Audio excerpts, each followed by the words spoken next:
su. Prendi l'altro.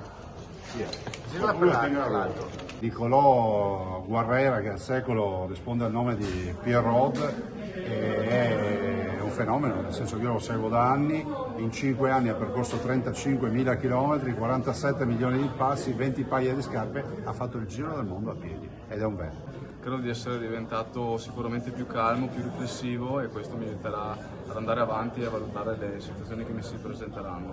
Ne uscirà un libro? Sicuramente sì, con la casa editrice Marsilio. Ci vorrà un po' di tempo per scriverlo, ma conto di farlo bene e di uscire l'anno prossimo. E poi il 13 arriverà nella sua mano. Se Dio vuole. Spero di sì, penso di sì. Mancano 80 km, l'arrivo è imminente. La ricerca della bellezza, la curiosità e la voglia di fare una lunga passeggiata per avere del tempo da dedicare a me stesso e ai pensieri che mi follavano per la testa.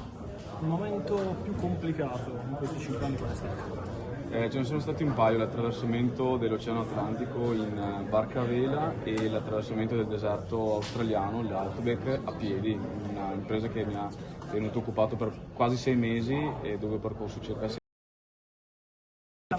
Come hai fatto questi 5 anni? Come sei riuscito a sostenere? Avevo dei risparmi messi da parte lavorando quando ero a Milano, dopo essermi laureato in economia. Una grandissima mano me l'hanno data gli sponsor e tantissime donazioni sono arrivate dalle persone che mi seguivano nei social. E adesso?